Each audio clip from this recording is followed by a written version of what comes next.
मेहनत सीढ़ियों की तरह होती है। मेहनत सीढ़ियों की तरह होती है और किस्मत लिफ्ट की तरह। तो मे बी ये आपकी किस्मत आपको बहुत तेज़ी से ऊपर या नीचे ले जाए और हो सकता है आपका साथ भी छोड़ दे। जिस तरह से लिफ्ट अचानक बंद हो जाती है, हमारा साथ छोड़ देती है, बट ये सीढ़ियाँ कभी साथ नहीं छोड़ती। उसी तरह मेहनत अगर हम करें तो ये मेहनत हमारा कभी भी साथ नहीं छोड़ती। और बॉलीवुड के एक बहुत ही फेमस एक्टर जिसे आई एम श्योर आप सभी जानते होंगे, मिस्टर नवाजुद्दीन सिद्दीकी जी ने भी अपनी इंटरव्यू में कहा था कि किस्मत के भरोसे मत बैठो, क्या पता किस्मत आपके भरोसे बैठी हो। तो हमें ये बात ध्यान में रखनी है और हमेशा सीखते पढ़ते रहना है और आगे बढ़ना है।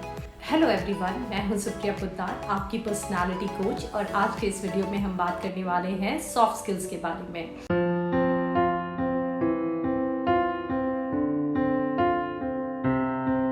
तो क्या है ये सॉफ्ट स्किल्स?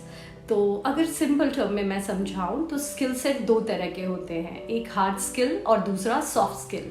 हार्ड स्किल वो सारे स्किल सेट होते हैं जो हमें यूनिवर्सिटी और कॉलेजेस में सिखाया जाता है। जैसे फॉर एग्जांपल इंजीनियरिंग की डिग्री आप ले रहे हो, सीए कर रहे हो, मेडिकल कर रहे हो, ये सारी डिग्री जो हम लेते हैं ये सारे हार्ड स्किल है।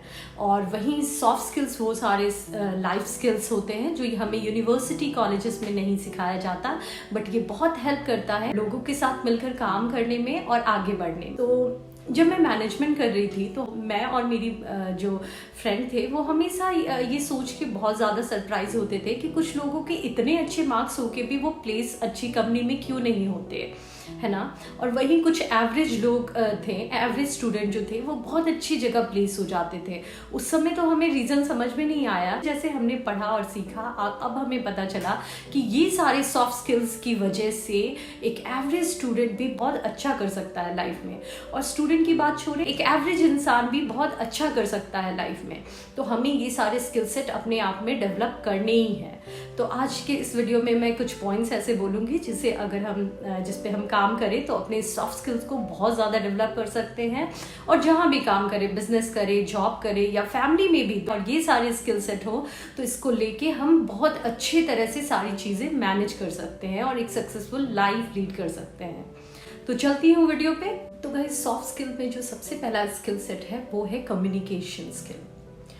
ये फर्क नहीं पड़ता कि आप कितनी बड़ी डिग्री ले रखी है, कितना ज़्यादा मार्क्स अचीव कर रखा है, अगर आप कम्युनिकेट अच्छे से नहीं कर पा रहे हो तो आपकी सारी डिग्री किसी काम की नहीं है।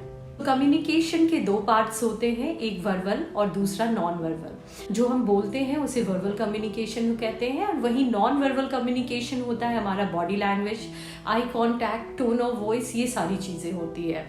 तो कभी कभी हम ये सोचते हैं कि शायद हम बोलेंगे तो अपना इम्प्रेशन बनाएंगे, बट आप बिना बोले भी अपने बॉडी लैंग्वेज के बेसिस पे भी बहुत कुछ बोलते हो, है ना। तो ये हमें पता होना चाहिए, उसके बेसिस पे आप अपना इम्प्रेशन बना भी सकते हो और बिगाड़ भी सकते हो। तो ये हमें ध्यान रखना है और ये पता होना चाहिए कि हमारा 7% कम्युनिकेशन सिर्फ वर्बल होता है, 55% हमारी बॉडी लैंग्वेज का रोल होता है, और 38% हमारी कम्युनिकेशन में टोन ऑफ वॉइस का पार्ट होता है। तो हमें इन सारी चीज़ों पे कलेक्टिवली काम करके एक अच्छे से कैसे कम्युनिकेट करना है उस पर ध्यान देना चाहिए। दूसरा पॉइंट है इंटरपर्सनल स्किल सेट।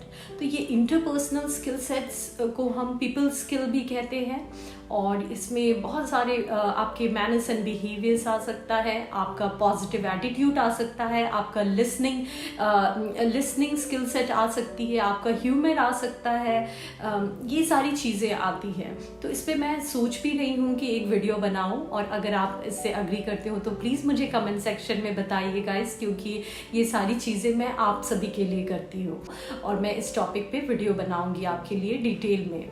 तो ये सारे स्किल सेट है जो हमें डेवलप करना ही है, और अगर ये हम करते हैं तो कलेक्टिवली मिल के हम आइदर जॉब में या बिजनेस में या फैमिली में भी मिलकर हमें आगे बढ़ना है। तो ये सारे स्किल सेट हमें बहुत ज़्यादा हेल्प करती है। थर्ड है हमें कन्फ्लिक्ट मैनेज करना है, क्योंकि कन्फ्लिक्ट तो होना ही है, कहीं भी आप कुछ भी करो कन्फ्लिक्ट तो होना ही है।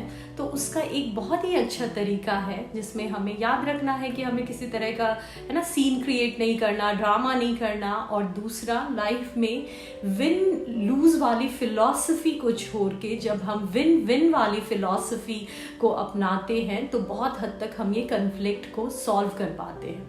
अब इससे थोड़ा मैं डिटेल में बताती हूँ। विन लूज वाली फिलॉसफी क्या है? जब दो लोगों में कन्फ्लिक्ट होता है आइदर कुछ बातों के बेसिस पे, तो जब आप टोटली अपने को कंप्लीटली सही और दूसरे को कंप्लीटली गलत बता रहे हो तो कन्फ्लिक्ट होगा। अगर जॉब का एक एग्जांपल ले लूँ, आपको हायर किया गया कि आप अच्छे से काम करो, आपने बहुत अच्छा इंटरव्यू में बोला और आपने एक अच्छी पैकेज ले ली, तो आपको तो कंपनी ने एक अच्छा पैकेज दे दिया लेकिन आप उस कंपनी के लिए कुछ नहीं कर रहे हो, आप उतना पोटेंशियल नहीं दे रहे हो, उतना हार्ड वर्क नहीं दे रहे हो, उतनी इफिशियंसी से काम नहीं कर रहे हो, तो आपने अपना तो विन विन सिचुएशन कर लिया लेकिन अपनी कंपनी के लिए ये ऐसा सिचुएशन नहीं रखा जिसमें वो विन कर सके, तो ये विन लूज वाला सिचुएशन हो गया। तो इसे हमें याद रखना है कि जहाँ भी आदर रिश्तों में हो या काम में हो, हमें हमेशा सामने वाले के साथ ऐसा कुछ बना के चलना है जिसमें हमारा भला हो रहा है तो अच्छी बात है लेकिन सामने वाले का भी कभी नुकसान ना हो। तो फोर्थ स्किल सेट जो है वो है प्रॉब्लम सॉल्विंग और डिसीजन मेकिंग। तो गाइस, प्रॉब्लम सॉल्विंग और डिसीजन मेकिंग ये स्किल सेट तो हमें होनी ही चाहिए, क्योंकि आप लाइफ में कुछ भी कर लो, लाइफ के हर मोड़ पे हमें छोटे बड़े प्रॉब्लम्स का सामना करना ही पड़ता है और इसके बेसिस पे हमें डिसीजन लेना ही पड़ता है। तो ये प्रॉब्लम सॉल्विंग एटीट्यूड हमें होना चाहिए जिसके बेसिस पे हम एक करेक्ट डिसीजंस ले पाएँ लाइफ में और आगे बढ़ पाएँ। तो इसका बहुत सारा तरीका है और इस पर मैंने एक वीडियो भी बनाया है जो आप चैनल पे जाके देख सकते हो।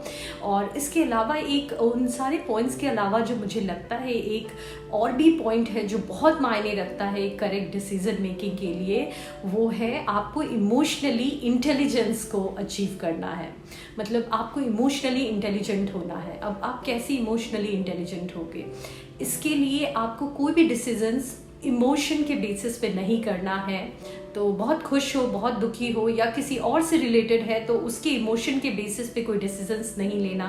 उस इमोशन को हटा के, सारे बायसनेस को हटा के, फेवरिज्म को हटा के जब हम डिसीजंस लेते हैं तो वो सारे डिसीजंस करेक्ट होते हैं। इसके अलावा एक और तरीका है, आप सिचुएशन से खुद को अवे कर दो, है ना। एक थर्ड पर्सन की तरह आप पूरी तरह अपने आप को डिटैच्ड कर दो और एक थर्ड पर्सन की तरह उस सिचुएशन के बारे में सोचो कि आप अगर वहाँ होते तो क्या करते। क्योंकि कभी कभी क्या होता है कि जब हम पे कोई प्रॉब्लम्स आती है तो हमारा दिमाग काम नहीं करता, वहीं जब दूसरों को सजेशन देना होता है तो हम बहुत अच्छे से सोच पाते हैं क्योंकि वो इमोशन हम पे हावी नहीं हुआ होता है। तो ये भी अपने आप को डिटैच्ड करो और फिर सोचो, इमोशनली इंटेलिजेंस को अचीव करते हुए आप कोई भी डिसीजंस लो।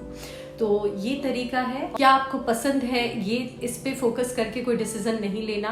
क्या आपके लिए सही है, इस पे फोकस करना है और डिसीजन लेना है। लास्ट पॉइंट है स्ट्रेस मैनेजमेंट।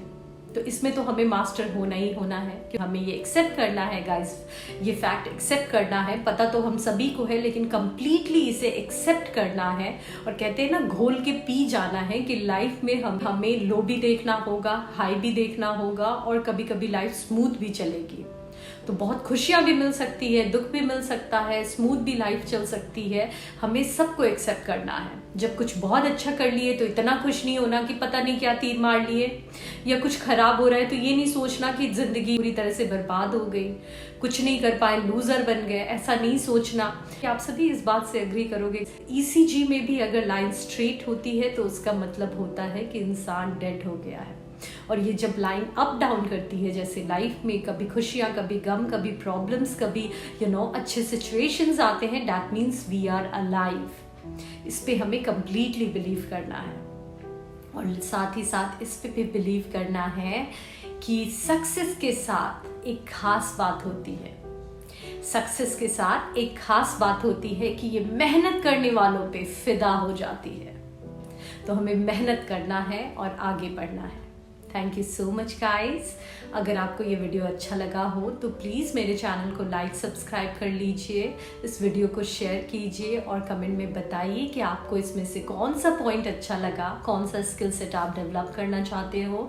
साथ ही साथ अगर आप मुझे कोई सजेशन देना चाहते हो तो यू आर मोस्ट वेलकम, क्योंकि आपके कमेंट से मैं बहुत ही ज़्यादा मोटिवेट होती हूँ और मुझे आपके लिए वीडियोज़ बनाने का और भी ज़्यादा मन करता है। Thank you so much. मिलती हूँ आप सभी से नेक्स्ट वीडियो में, तब तक के लिए bye bye and take care.